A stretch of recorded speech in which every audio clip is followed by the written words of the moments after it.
इमरान खान को अब 2/3 नहीं, अब 99% वोट देकर जिताएगी। अब अज्यूम कर लें इमरान खान जीत गए हैं, अज्यूम कर लें कि मैं उनकी कैबिनेट में नहीं शामिल, लेकिन एक डॉक्यूमेंट जो है वो मैंने तैयार कर रखा है जो मैं उन तक पहुंचाने में कामयाब हो जाऊंगा अगर मैं पाकिस्तान में ना भी हुआ। इलेक्शन जीतेंगे वो इंशाल्लाह हल्फ लेंगे प्राइम मिनिस्टर के तौर पर। उसके साथ ही एमएनएज जितने भी जीते होंगे वो हल्फ लेंगे।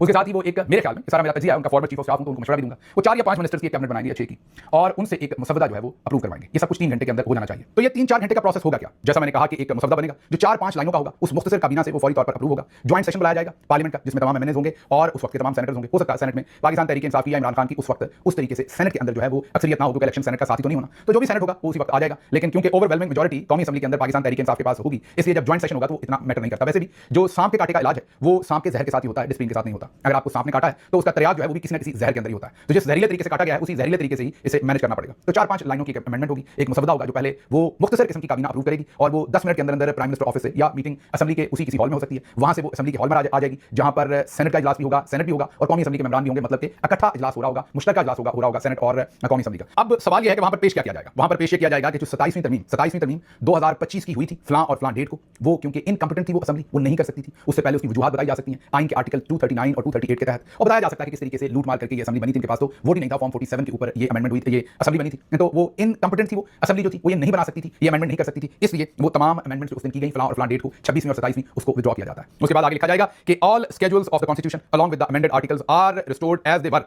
एग्जिस्टिंग ऑन, जिस तारीख को ये 27वीं तरमीम हुई होगी और उससे पहले 26वीं तरमीम हुई होगी, उनकी तारीखें डालकर ये कहा जाएगा कि उससे पहले कॉन्स्टिट्यूशन जहां पर था उसके तमाम जो आर्टिकल्स हैं वहां पर रिस्टोर किए जाते हैं। That's it. ये पूरे का पूरा प्रोसेस जो है वो ज्यादा से ज्यादा 3 घंटे 2 घंटे लेगा। उधर तकरीरें शक्रियां भी हो सकती हैं, लोग डेस्क भी पीट सकते हैं, कुछ नून लीग के अगर लोग वहां पर होंगे, अगर वो जैसे सेनेट में हो सकते हैं, वो वहां पर कॉपियां शॉपियां भी फाड़ सकते हैं। मैंने आपको बताया कि सांप के कांटे का इलाज जो है वो डिस्प्लिन से नहीं होता, सांप के कांटे का इलाज किसी न किसी जहर से ही होता है। और जिस तरीके से अभी आजकल तो कोई कुछ गिनता ही नहीं, वहां पर भी ऐसा ही स्पीकर बैठा हो उस वक्त जो बस जैसे ही ओवरवेलमिंग मेजॉरिटी कह दे वो कहें कि सारे मेंबर्स ने कह दिया, जो ना कहें उनको भी ना गिने, वो कहें सबने कह दिया है और ये कॉन्स्टिट्यूशन में जो अमेंडमेंट हुई थी ये सब आज से इलीजिटिमेट है, इलीगल है और कॉन्स्टिट्यूशन को उस डेट के ऊपर रिस्टोर कर दिया गया। तो ये है जी फील्ड मार्शल साहब का पूरा अरेंजमेंट। इतनी देर वो निकालेगा, ये सब कुछ करना पड़ेगा, इससे आगे का ही कुछ नहीं है। तो आप ये जो इस वक्त प्रेस हुए हैं इसकी यकीन करने की जरूरत नहीं, क्योंकि मैं कुछ सवाल आपसे पूछ लेता हूं। फील्ड मार्शल ने क्या लिया इसमें? फील्ड मार्शल ने ये लिया है कि मैं तादमे मर्ग इसी ओहदे पर बैठा रहूंगा। आप मुझे बताइए कि इस अमेंडमेंट से पहले जो आर्मी चीफ साहब हैं, फील्ड मार्शल साहब हैं, वो क्या उन्हें कोई हिला सकता है जब तक वो नहीं चाहे? वो एक्सटेंशन लेते रहेंगे। तो इस अमेंडमेंट से पहले और बाद में इस चीज में कोई फर्क नहीं। इस्तिस्ना उनको मिल गया कि उन पर कोई पर्चा नहीं करवाएगा। क्या आज वो किसी को कत्ल कर दें, कुछ भी कर दें, किसी भी सूबे में किसी भी जगह पर, क्या ये एफआईआर दर्ज होने देते हैं अपने खिलाफ? क्या इनके खिलाफ कोई एफआईआर हो सकती है? क्या इनकी अकाउंटेबिलिटी हो सकती है? जवाब है नहीं। तो इस्तिस्ना भी नहीं हो सकती, इन्हें बरतरफ भी कोई नहीं कर सकता, इनकी एक्सटेंशन भी कोई नहीं रोक सकता। तो फिर मुझे बताएं फर्क क्या पड़ा है? फर्क सिर्फ एक पड़ा है कि पहले साहिर शमशाद साहब की तरह कोई चेयरमैन ज्वाइंट चीफ होता था, वो फारिग कर दिया।